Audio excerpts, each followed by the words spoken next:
gave myself a budget of just £700 to find myself a hot hatch. After looking around, everything was way overpriced until we found what we were looking for. An ST170 bought from a breaker's yard. It had been sat for a while, so the first thing we did was plug in our auto fix to make sure we knew exactly what was wrong with this vehicle. Straight away after plugging it in, we got a sensor fault for an IMRC unit and a couple of lambda sensor issues. This was on its way, so we got on fixing everything for the MOT because this car had no MOT when it was bought. Taking it down to the guys at the garage, sanding back the horrible headlights, fixing all of the interior bits, and of course modifying as we went by putting a spoiler on the back that they had in stock.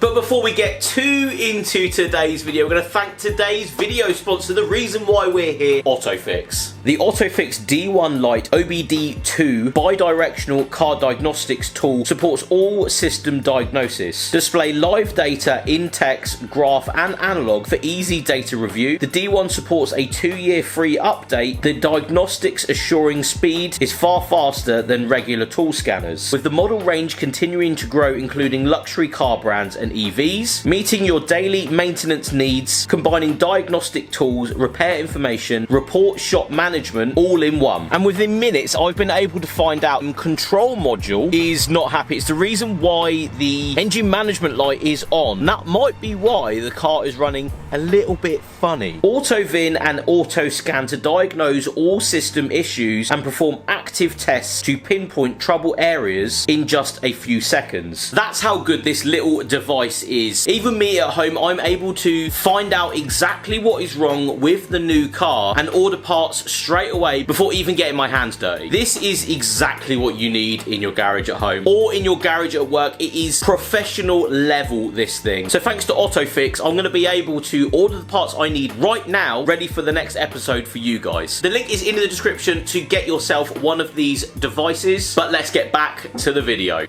Down at the garage because everything has turned up again, thanks to these guys for fitting me in such short notice. The car was running so badly this morning. It was spluttering, it was backfiring, it just was not in the best state, but thankfully made its way into the garage. Dan, the ST170 guru, is going to help us out massive fitting this IMRC unit and the billet IMRC clip into the car today, as he has had a lot of experience with fitting these problematic IMRC units into ST170s. The unit is located at the back of the engine. You can just about see the silver top. Really fiddly to get to with 4 bolts holding it in to the firewall. I thought I'd put the car on charge as well, as it had been sat around showing 13.8 volts. It probably could do with a good cycle on a battery charger. So first thing I'm going to do is jack the car up today and start taking off the first lambda sensor. This is actually a lot more tricky than I thought it was going to be getting to, because it's facing the bottom of the engine, so the top of that front of the cat and the exhaust. I held the top just so we could get a good rotation on the lambda, and just like that, Dan the professional as he is got his fingers in there and had it out straight away, showing you guys how bad this sensor was. Really didn't help with the running of the car, so very thankful that we were able to diagnose that with the AutoFix. Remember, use code Jamie22 for 22% off your AutoFix. On to the next bit though, getting this IMRC unit out, removing the air filter and ducting towards the throttle body, and starting to take the wire that goes from the IMRC unit over to that IMRC clip. The reason we're using a billet one today is because the factory ones, which are plastic, do like to wear away and snap after a while. After it's unclipped, we started to take the IMRC unit off, undoing all of the 4 bolts.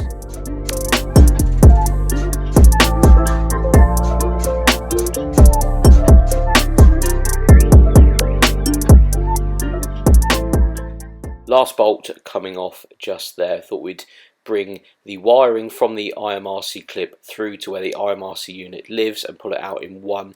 As Dan was doing this, I was just checking all of the fuses just to make sure all of them were intact and none of them had blown.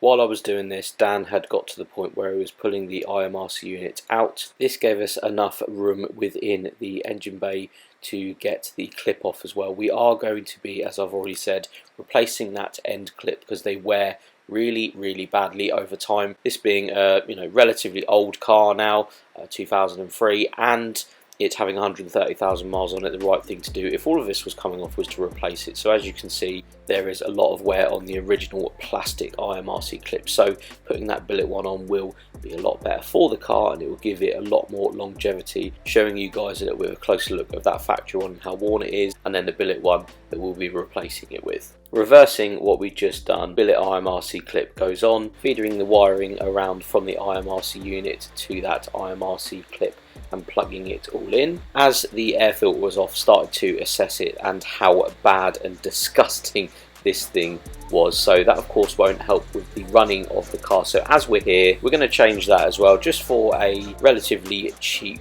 example of an air filter, but it will be a lot better than the one that was on there. Showing you guys inside the one that was on the car, completely collapsed, and yeah, just very greasy and slightly oily inside, not what you want in your engine bay. While this was off, we noticed inside of the MAF sensor just in here, after taking that terrible air filter off, is yeah, disgusting, I think the word is, so I'm going to clean that up. So threw a bit of carb cleaner down this, let it soak in, and just make sure that MAF is working to its full potential. Again, this car probably hasn't had this done in a very long time, or a MAF change. Then blowing all of the excess out, fitting the pipe back onto the car with that new air filter. Again, this is just preventative maintenance and just cleaning up as we go, making sure the car has the best chance of running as it should when everything goes back together. Now the IMRC unit is bolted back up just behind the engine bay there. Everything's connected.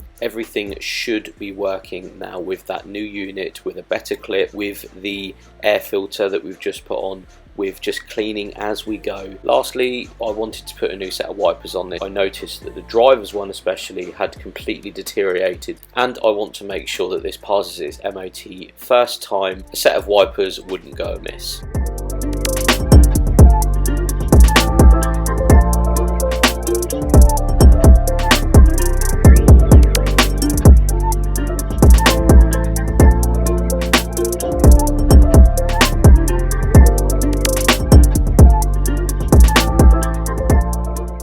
After one last check underneath the car, it was time to start it up. This is going to be the first time, hopefully, that we'll be able to actually hear what this car sounds like.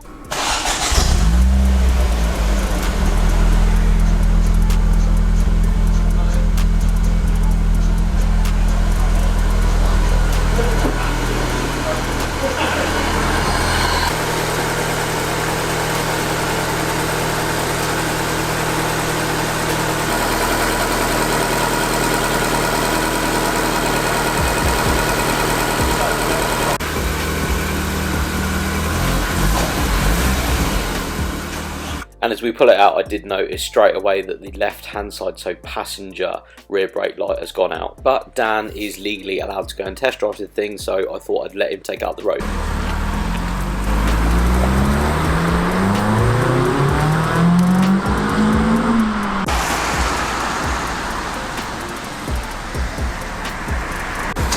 Isn't that?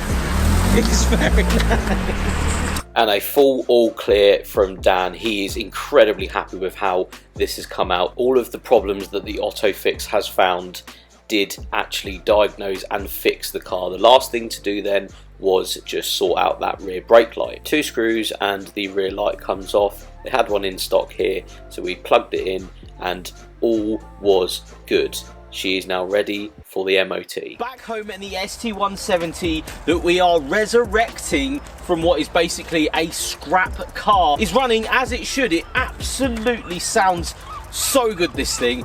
As a factory car, these are cool. Put a little induction kit on there. Mate, it is a cool thing, this. Next up though, hopefully all of the fixes we've done to this car, putting the wipers on, you know, getting the lambers right, IMRC unit, thanks to AutoFix for helping us find out what was really wrong with this car. Remember, link is in the description. Grab your AutoFix, because it has helped us out so much with this vehicle, diagnosing every single thing and then getting the parts. Again, thanks to AutoFix, we've been able to diagnose and actually fix this thing really quickly. But next up is the dreaded MOT. Hopefully everything we've done it will pass, but we'll find out in the next episode, and we'll see you all on the next one.